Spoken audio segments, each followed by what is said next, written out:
ഏവർക്കും സ്വാഗതം. ഇന്ന് നമ്മൾ 9ാം ക്ലാസ്സിലെ ന്യൂട്ടന്റെ രണ്ടാം ചലന നിയമം, newton second law of motion, പിന്നെ ഇമ്പൾസ് അഥവാ ആവേഗം, ഈ രണ്ട് കാര്യങ്ങളാണ് ചർച്ച ചെയ്യുക. അപ്പം നമ്മൾ കഴിഞ്ഞ ക്ലാസ്സുകളിൽ ആക്കം എന്താണെന്നും ആക്കം അഥവാ മൊമെന്റം എന്താണെന്നും ആക്ക വ്യത്യാസം എങ്ങനെയാണ് കണ്ടുപിടിക്കുക, ചേഞ്ച് ഇൻ മൊമെന്റം, അതുപോലെ ആക്ക വ്യത്യാസത്തിന്റെ നിരക്ക്, rate of change of momentum കണ്ടുപിടിക്കുന്നത് എങ്ങനെയാണെന്ന് നമ്മൾ പഠിച്ചു കഴിഞ്ഞു. ഇനി മൊമെന്റം എന്ന് പറഞ്ഞാൽ എന്താണ്? മാസ് ഇൻറ്റു വെലോസിറ്റി, അതായത് ചലിച്ചുകൊണ്ടിരിക്കുന്ന വസ്തുക്കൾക്ക് മാത്രമുള്ള സവിശേഷ ഗുണമാണ് മൊമെന്റം അഥവാ ആക്കം എന്ന് പറയുന്നത്. അത് കണ്ടുപിടിക്കാൻ വേണ്ടിയിട്ട് ചലിച്ചുകൊണ്ടിരിക്കുന്ന വസ്തുവിന്റെ മാസിനെ അതിന്റെ പ്രവേഗം വെലോസിറ്റി കൊണ്ട് ഗുണിക്കുക. അതിന് സൂചിപ്പിക്കുന്ന അക്ഷരം പി ആണ്. പി സമം എം ഇൻറ്റു വി. ഇനി നമുക്ക് ആ വസ്തുവിന്റെ നമ്മളൊരു ബലം പ്രയോഗിച്ചു കഴിഞ്ഞാൽ അതിന്റെ വെലോസിറ്റിക്ക് വ്യത്യാസം വരുവാണെങ്കിൽ മൊമെന്റത്തിന് ചേഞ്ച് ഉണ്ടെന്ന് പറയും, ആക്കത്തിന് ചേഞ്ച് ഉണ്ടാവും. അപ്പോഴാണ് നമ്മൾ എന്ത് കണ്ടുപിടിക്കുക? ആക്ക വ്യത്യാസം. ആക്ക വ്യത്യാസം കണ്ടുപിടിക്കാൻ വേണ്ടിയിട്ട് ഫൈനൽ മൊമെന്റം, അന്ത്യ ആക്കം, മൈനസ് ഇനീഷ്യൽ മൊമെന്റം, ആദ്യ ആക്കം. അപ്പൊ തന്നെ സമവാക്യം എന്ന് പറയുന്നത് P equal to M V minus M U. അതിന്റെ യൂണിറ്റ് എന്ന് പറയുന്നത് ആക്ക വ്യത്യാസത്തിന്റെ യൂണിറ്റും ആക്കത്തിന്റെ യൂണിറ്റും ഒന്ന് തന്നെയാണ്, കിലോഗ്രാം മീറ്റർ പെർ സെക്കൻഡ്. ഇനി നമുക്ക് rate of change of momentum, അതായത് ആക്ക വ്യത്യാസത്തിന്റെ നിരക്ക് കണ്ടുപിടിക്കാൻ വേണ്ടിയിട്ട് നമ്മൾ ആക്ക വ്യത്യാസത്തിനെടുത്ത സമയം കൊണ്ട് ഹരിച്ചാൽ മതി. അതായത് rate of change of momentum കണ്ടുപിടിക്കാൻ വേണ്ടിയിട്ട് ചേഞ്ച് ഇൻ മൊമെന്റത്തിനെടുത്ത സമയം കൊണ്ട് ഹരിക്കുക. അതായത് M V minus M U by T. അപ്പൊ അതിന്റെ യൂണിറ്റ് എന്ന് പറയുന്നത് kilogram metre per second square ആണ്. ഇനി നമുക്ക് ന്യൂട്ടന്റെ രണ്ടാം ചലന നിയമം എന്താണെന്ന് നോക്കാം. അതിനായി നിങ്ങൾ ഇങ്ങോട്ട് ഒന്ന് ശ്രദ്ധിക്കുക. ഇവിടെ ഒരു വസ്തു 10 കിലോഗ്രാം മാസുള്ള ഒരു വസ്തു 10 metre per second പ്രവേഗം വെലോസിറ്റിയോടുകൂടി ചലിച്ചുകൊണ്ടിരിക്കുകയാണ്.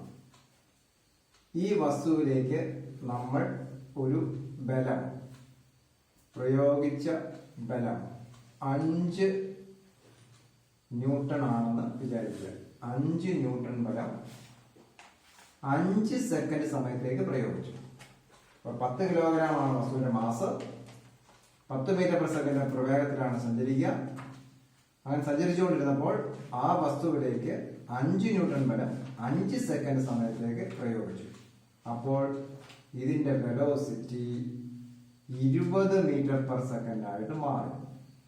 20 metre per second. അപ്പൊ വസ്തുവിന്റെ മാസ് 10 കിലോഗ്രാം, മാസിന് വ്യത്യാസമില്ല.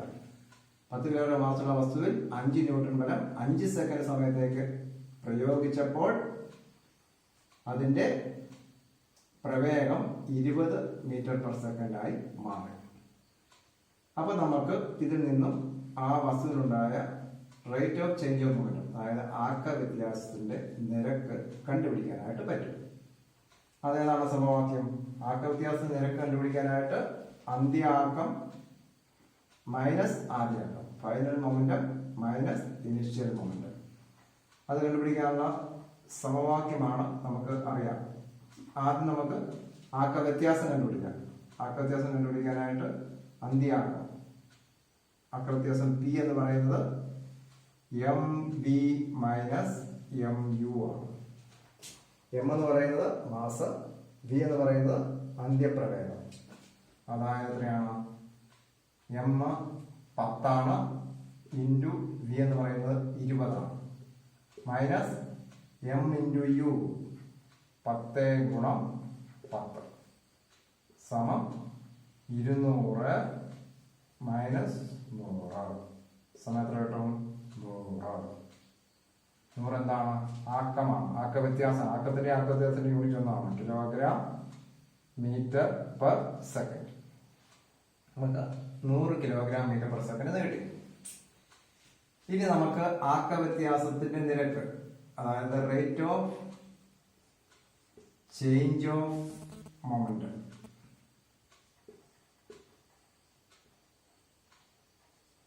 അതായത് ആക്ക വ്യത്യാസത്തിന്റെ നിരക്ക്,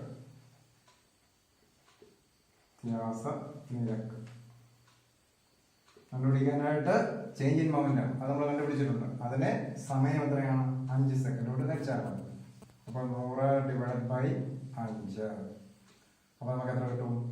20 kilogram metre per second square. അപ്പം ഇത് നമ്മൾ എന്താ മനസ്സിലാക്കിയത്? 10 കിലോഗ്രാം മാസുള്ള വസ്തു 10 മീറ്റർ പെർ സെക്കൻഡ് പ്രവേഗത്തോടെ ചലിച്ചു കൊണ്ടിരുന്നപ്പോൾ നമ്മൾ അതിനകത്തേക്ക് 5 ന്യൂട്ടൺ ബലം 5 സെക്കൻഡ് സമയത്തേക്ക് പ്രയോഗിച്ചപ്പോൾ അതിന്റെ ആക്ക വ്യത്യാസത്തിന്റെ നിരക്ക്, rate of change of momentum, 20 kilogram metre per second square ആയി. ഇനി നമുക്ക് ചെറിയൊരു വ്യത്യാസം എഴുതാൻ പോകണം. അപ്പൊ ഇത് നമുക്കൊന്ന് കുറിച്ച് വെക്കാം. ഇപ്പോൾ ഉണ്ടായ, അതായത് ഈ ബലം നമ്മൾ പ്രയോഗിച്ച ബലം കുറച്ചിരുന്ന 5 ന്യൂട്ടൺ ആണ്. 5 സെക്കൻഡ് സമയത്തേക്ക് പ്രയോഗിച്ചപ്പോൾ നമുക്കുണ്ടായ ആക്ക വ്യത്യാസത്തിന്റെ നിരക്ക് ഒന്നാമത് കിട്ടിയിരിക്കുന്നത് 20 kilogram metre per second square ആണ്. അത് ഞാൻ ഇവിടെ നിന്ന് പ്രത്യേകം എഴുതാൻ പോവാം. അതായത് ഒന്നാമത്തെ കേസിൽ മാസ്, നമ്മൾ പ്രയോഗിച്ച മാസിന്റെ വ്യത്യാസം, മാസ് എപ്പോഴും സെയിം ആണ്. 5 ന്യൂട്ടൺ ബലം 5 സെക്കൻഡ് സമയത്തേക്ക് പ്രയോഗിച്ചപ്പോൾ ഉണ്ടായ ആക്ക വ്യത്യാസത്തിന്റെ നിരക്ക് എന്ന് പറയുന്നത് നമുക്ക് കിട്ടിയത് 20 kilogram metre per second square ആണ്. 5 ന്യൂട്ടൺ ബലം 5 സെക്കൻഡ് സമയത്തേക്ക് പ്രയോഗിച്ചപ്പോൾ നമുക്ക് കിട്ടിയത് 20 kilogram metre per second square. ഇനി നമ്മൾ ചെറിയൊരു മാറ്റം വരുത്തണം. ഇവിടെ ഈ വസ്തു തന്നെ നമ്മൾ ആ 10 കിലോഗ്രാം മാസത്തിന് 10 മീറ്റർ പെർ സെക്കൻഡ് പ്രവേഗത്തോട് ചലിക്കണം. ഇവിടെ നമ്മൾ ചെറിയൊരു വ്യത്യാസം വരുത്തി. ഇവിടെ നമ്മൾ 5 ന്യൂട്ടൺ പകരം 10 ന്യൂട്ടൺ ബലം കൊടുത്തു, അതായത് ബലത്തിന്റെ അളവ് കൂട്ടി. അപ്പോൾ ഇതിന്റെ പ്രവേഗം 30 മീറ്റർ പെർ സെക്കൻഡായി മാറി എന്ന് വിചാരിക്കുക. അപ്പൊ നമ്മൾ എന്താണ് ചെയ്തത്? 5 ന്യൂട്ടൺ ബലം ഉണ്ടായിരുന്ന സ്ഥലത്ത് നമ്മൾ 10 ന്യൂട്ടൺ ബലം കൊടുത്തു. എത്ര സമയത്തേക്ക് കൊടുത്തു? 5 സെക്കൻഡ് സമയത്തേക്ക് തന്നെ കൊടുത്തു. അപ്പോൾ നമുക്ക് വീണ്ടും എന്ത് കണ്ടുപിടിക്കാം? ആക്ക വ്യത്യാസം, ചേഞ്ച് ഇൻ മൊമെന്റം, അതുപോലെ ആക്ക വ്യത്യാസത്തിന്റെ നിരക്ക്, rate of change of momentum ഒന്ന് കണ്ടുപിടിച്ച് നോക്കിയാലോ? പി സമം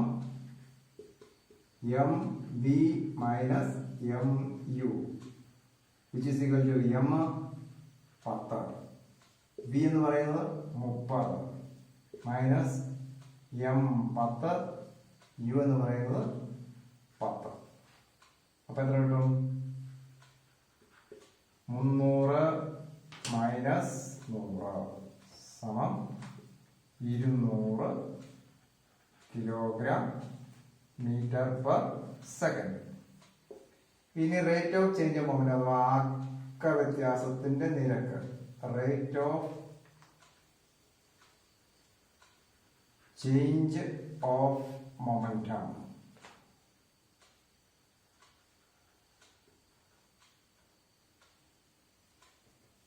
മൊമെന്റം ആക്ക വ്യത്യാസത്തിന്റെ നിരക്ക് സമം വ്യത്യാസ നിരക്ക് സമം 200 ഡിവൈഡഡ് ബൈ സമയത്തിന്റെ വ്യത്യാസമില്ല 5 സെക്കൻഡ്. സമയത്തിന് കിട്ടും 40 കിലോഗ്രാം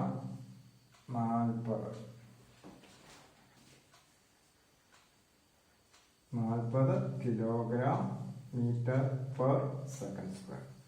അപ്പൊ നമുക്ക് രണ്ടാമത്തെ കേസിൽ ചേഞ്ച് ഇൻ മൊമെന്റം, ഇവിടെ ഞാൻ പി എഴുതിയിരിക്കുന്നത് ചേഞ്ച് ഇൻ മൊമെന്റം ആണ്. Change in momentum M V minus M U സമം നമുക്ക് 200 കിട്ടി. Rate of change in momentum ആക്ക വ്യത്യാസത്തിന്റെ നിരക്ക് 200 ഡിവൈഡഡ് ബൈ 5 സമയം കൊണ്ട് നമ്മൾ ഹരിച്ചു 40 കിലോഗ്രാം മീറ്റർ പെർ സെക്കൻഡ്. അപ്പൊ നമ്മൾ രണ്ടാമത്തെ കേസ് എഴുതി. നമ്മൾ പ്രയോഗിച്ച ബലം 10 ന്യൂട്ടൺ സമയം 5 സെക്കൻഡ് തന്നെ. നമുക്ക് ആക്ക വ്യത്യാസ നിരക്ക് 40 kilogram metre per second square കിട്ടി. ഇനി നമ്മൾ വീണ്ടും ഒരു വ്യത്യാസം വരും. നമ്മൾ ആ വസ്തു തന്നെ 10 കിലോഗ്രാം മാസം വസ്തു 10 മീറ്റർ പെർ സെക്കൻഡ് പ്രവേഗത്തോടു കൂടി ചലിക്കുകയാണ്. നമ്മൾ അതിൻ്റെ അകത്തേക്ക് 2 ന്യൂട്ടൺ ബലം 5 സെക്കൻഡ് സമയത്തേക്ക് പ്രയോഗിച്ചു.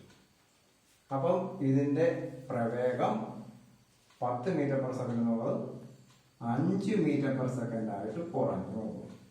അപ്പൊ നമ്മളിവിടെ ബലത്തിന്റെ അളവ് കുറച്ചു. ആദ്യം നമ്മൾ 5 ന്യൂട്ടൺ, രണ്ടാമത് നമ്മൾ 10 ന്യൂട്ടൺ ആക്കി, മൂന്നാമത് നമ്മൾ 2 ന്യൂട്ടൺ ആക്കി ബലത്തിന്റെ അളവ് കുറച്ചു. അപ്പൊ എന്ത് സംഭവിച്ചു? അതിന്റെ അന്ത്യപ്രവേഗം ഫൈനൽ വെലോസിറ്റി കുറഞ്ഞു. അപ്പോൾ നമുക്ക് വീണ്ടും റേറ്റ് ഓഫ് ചേഞ്ച് ഓഫ് മൊമെന്റവും ചേഞ്ച് ഇൻ മൊമെന്റവും ഒക്കെ കണ്ടുപിടിക്കാൻ പറ്റും. അപ്പൊ നമുക്ക് ചേഞ്ച് ഇൻ മൊമെന്റം അത് നമ്മൾ ആക്ക വ്യത്യാസമാണ് കണ്ടുപിടിക്കുക. ആക്ക വ്യത്യാസം ഞാൻ ഇവിടെ പി എന്നാണ് സൂചിപ്പിക്കുക. പി എന്ന് പറയുന്നത് M V minus M U. M എന്ന് പറയുന്നത് 10, വി എന്ന് പറയുന്നത് 5 മൈനസ് എം എന്ന് പറയുന്നത് 10, യു എന്ന് പറയുന്നത് 10. അപ്പൊ എത്ര കിട്ടി? 10 × 5 50 മൈനസ് 100 സമം minus 50 kilogram metre per second. അപ്പം ആക്ക വ്യത്യാസം minus 50 kilogram metre per second. ഇനി ആക്ക വ്യത്യാസത്തിന്റെ നിരക്ക് rate of change of momentum. Rate of change of momentum അതായത് ആക്ക വ്യത്യാസത്തിന്റെ നിരക്ക്. ആക്ക വ്യത്യാസ നിരക്ക് സമം മൈനസ് 50 ഡിവൈഡഡ് ബൈ സമയത്തിന് വ്യത്യാസം 5 സെക്കൻഡ് തന്നെ. അപ്പം എത്ര കിട്ടും? Minus 10 kilogram metre per second square. അപ്പൊ നമുക്ക് 3 പ്രാവശ്യവും നമ്മൾ ആക്ക വ്യത്യാസ നിരക്ക് പ്രയോഗിച്ച ബലത്തിന് വ്യത്യാസം വരുത്തി 3 പ്രാവശ്യവും നമുക്ക് ആക്ക വ്യത്യാസ നിരക്ക്. ഞാനൊരു മൂന്നാമത്തെ കൂടി എഴുതാൻ പോകാം. നമ്മൾ പ്രയോഗിച്ച ബലം 2 ന്യൂട്ടൺ, പ്രയോഗിച്ച സമയം 5 സെക്കൻഡ്. ആക്ക വ്യത്യാസത്തിന്റെ നിരക്ക് minus 10 kilogram metre per second square. ഇനി നിങ്ങൾ ഇങ്ങോട്ട് വീണ്ടും ഒന്നുകൂടി ശ്രദ്ധിക്കുക. അപ്പൊ നമ്മൾ എഴുതിയത് മാത്രം നിങ്ങൾ നോക്കുക.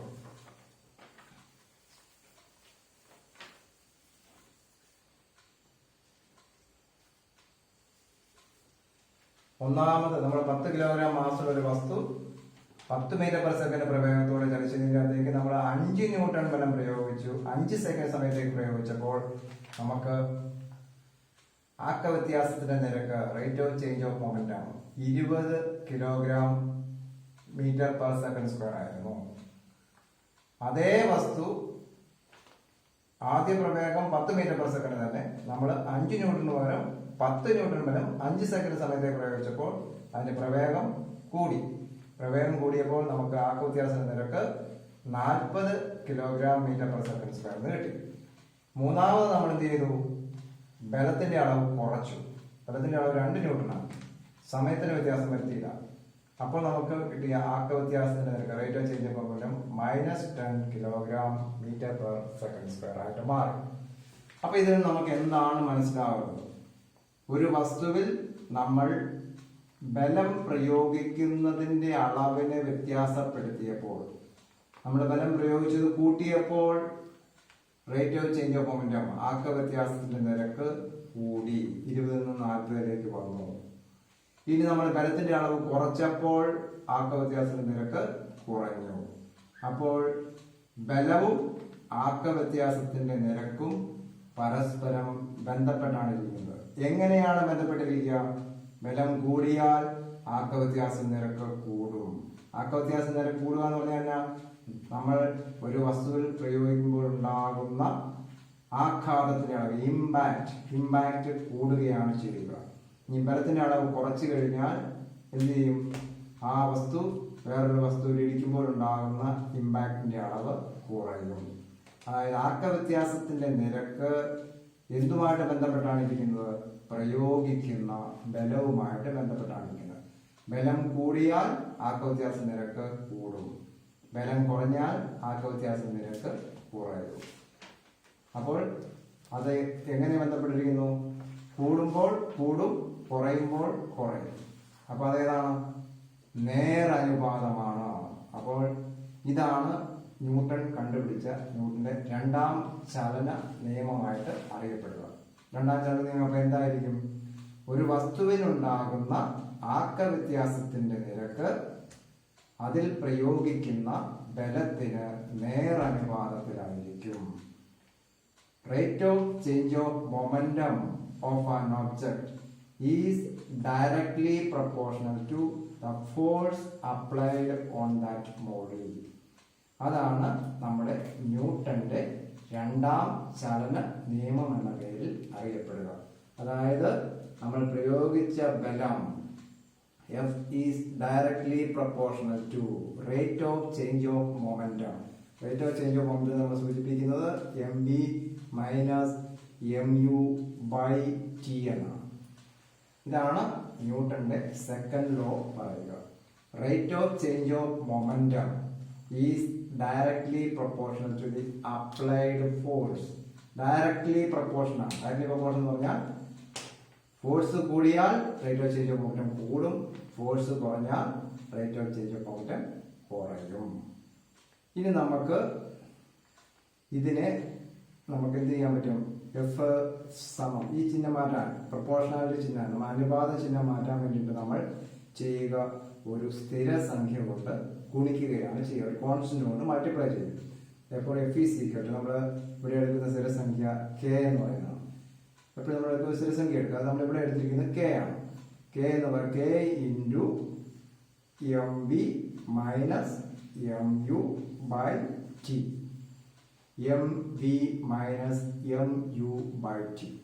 ഇനി നമുക്കറിയാം ഇതിനകത്ത് കെ ഇൻറ്റു എം എന്ന് പറയുന്നത് ഇവിടെ രണ്ടിനും കോമൺ ആണ്. അവിടെ എം നമ്മൾ പുറത്തെടുത്തു, പൊതുവായാലും പുറത്തെടുത്തു. അപ്പോൾ എങ്ങനെ എഴുതും? M into V minus U by T. M into V minus U by T. ഈ V minus U by T എന്താണെന്ന് നമുക്കറിയാം. Final velocity minus initial velocity by time. അതിനെ നമ്മൾ വിളിക്കുന്നത് ആക്സലറേഷൻ അഥവാ ത്വരണം എന്നാണ്. Therefore F is equal to എങ്ങനെ മാറും? K into M V minus U by ടിക്ക് പകരം നമ്മൾ എ കൊടുക്കും. K into M into A. അപ്പോൾ നമുക്ക് അങ്ങനെ കിട്ടും K into M into A. അതായത് വി മൈനസ് യു ബൈ ടിക്ക് പകരം നമ്മൾ എ കൊടുക്കും. ഇനി നമുക്ക് F is equal to K into M into A. നമുക്ക് ഈ കെയുടെ വില നമ്മൾ ഒന്നാക്കാൻ പോകണം.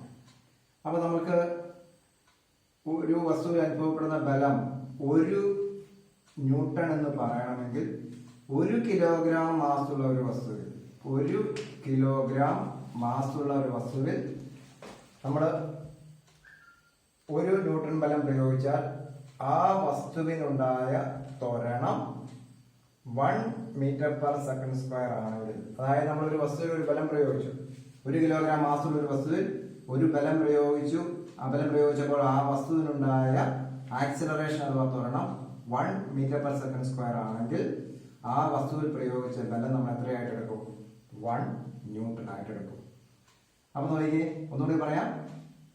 നമ്മളൊരു വസ്തുവിൽ 1 കിലോഗ്രാം മാസുള്ള ഒരു വസ്തുവിൽ ഒരു ബലം പ്രയോഗിച്ചു.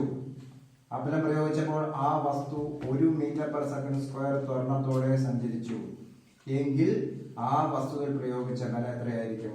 1 newton. Definition for 1 Newton. 1 Newton is the amount of force is said to be 1 Newton when a force is applied on a body of mass 1 kilogram moves with an acceleration of 1 meter per second square. അതായത് 1 kilogram മാസുള്ള ഒരു വസ്തു 1 metre per second സ്ക്വയറിനത്തോടെ സഞ്ചരിക്കുകയാണെങ്കിൽ ആ വസ്തുവിൽ പ്രയോഗിച്ച ബലം 1 newton ആയിരിക്കും. ഇത് വെച്ച് നമുക്ക് എഫ് എന്ന് പറയുന്നത് 1 ന്യൂട്ടൺ ആക്കാൻ പോകണം. അതായത് F is equal to 1 newton എന്ന് പറയണമെങ്കിൽ എഫ് എന്ന് സ്ഥാനത്ത് നമ്മൾ 1 ന്യൂട്ടൺ കൊടുക്കുകയാണ്. 1 ന്യൂട്ടൺ സമം കെ ഇൻറ്റു എം എന്ന് പറയുന്നത് 1 കിലോഗ്രാം ഇൻറ്റു എ എന്ന് പറയുന്നത് 1 മീറ്റർ പെർ സെക്കൻഡ് സ്ക്വയർ. അപ്പോൾ നമുക്ക് കെ സമം 1 എന്ന ഉത്തരം കിട്ടും. കെ 1 ആയത് ഈ കെ സമം 1 എന്നുള്ളത് നമ്മൾ ഈ സമവാക്യത്തിൽ കൊടുക്കുമ്പോൾ നമ്മൾ F is equal to K into M into എന്നൊക്കെ കൊടുത്തു കഴിയുമ്പോൾ നമ്മുടെ സമവാക്യം F is equal to M into A എന്നായിട്ട് മാറും. F is equal to M into A. അപ്പോൾ ഇതാണ് ഫോഴ്സ് അഥവാ ബലം കണ്ടുപിടിക്കാനുള്ള സമവാക്യം. F is equal to M into A. അപ്പം എം എന്ന് പറയുന്നത് മാസ്, എ എന്ന് പറയുന്നത് ആക്സിലറേഷൻ അഥവാ ത്വരണം. അപ്പോൾ ഫോഴ്സ് കണ്ടുപിടിക്കാനുള്ള ഒരു സമവാക്യം ഏതിൽ നിന്ന് കിട്ടും? ന്യൂട്ടന്റെ സെക്കൻഡ് ലോയിൽ നിന്ന് നമുക്ക് കിട്ടുന്ന ഒരു അഡ്വാൻറ്റേജ് ആണ്, സിഗ്നിഫിക്കൻസ് ആണ്.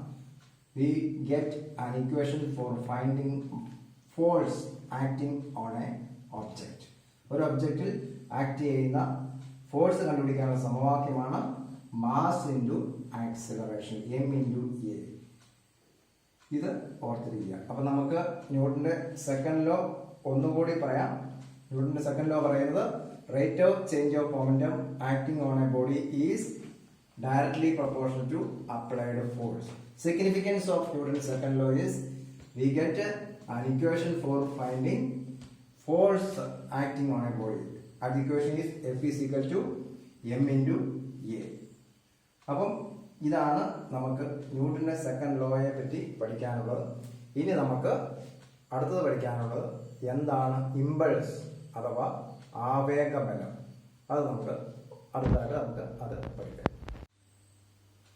അടുത്തതായി നമുക്ക് ഇമ്പൾസ് അഥവാ ആവേഗം എന്താണെന്ന് പഠിക്കാം.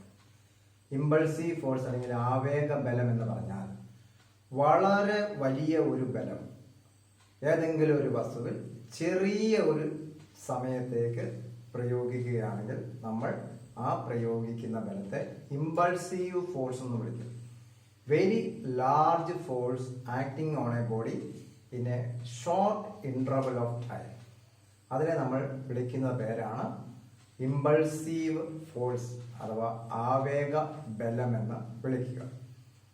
അപ്പം അത് കണ്ടുപിടിക്കാനുള്ള സമവാക്യം എന്ന് പറയുന്നത് എന്താണെന്ന് അറിയാമോ?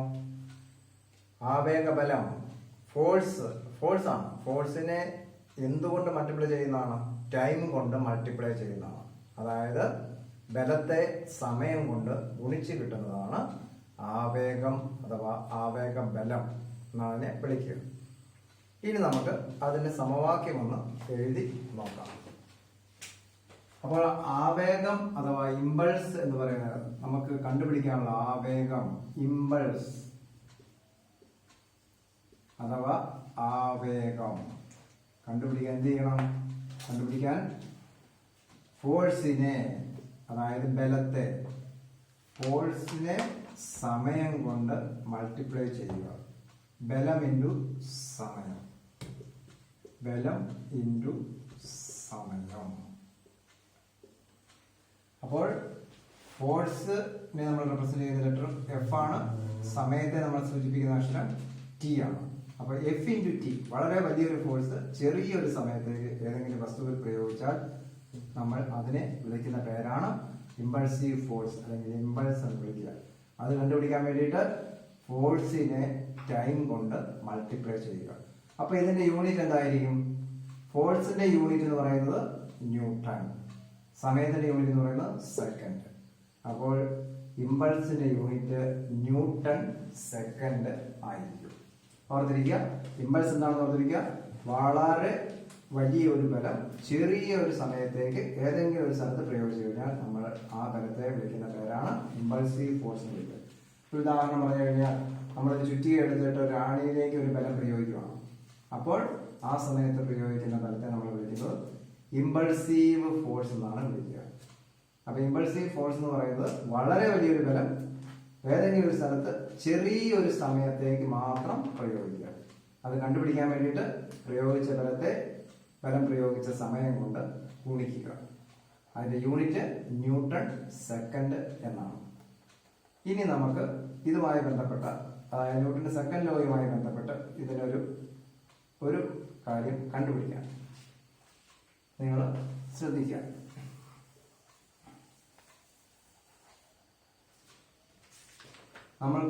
നമ്മൾ പഠിച്ച ഫോഴ്സ് ബലം കണ്ടുപിടിക്കാനുള്ള സമവാക്യം നമുക്കറിയാം. അത് ന്യൂട്ടന്റെ രണ്ടാം ചലന നിയമത്തിൽ നമുക്ക് F is equal to M into A ആണ്. ഇത് നമ്മൾ നേരത്തെ കണ്ടുപിടിച്ചാണ്. ബലം കണ്ടുപിടിക്കുന്ന സമവാക്യം ന്യൂട്ടന്റെ രണ്ടാം ചലന നിയമത്തിൽ നിന്ന് കിട്ടുന്നതാണ്. ഈ എം ഇൻറ്റു എ എന്ന് പറയുന്നത് V minus U by T ആണ്.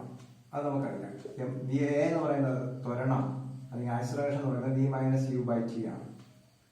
അതായത് M V minus M U by T ആണ്.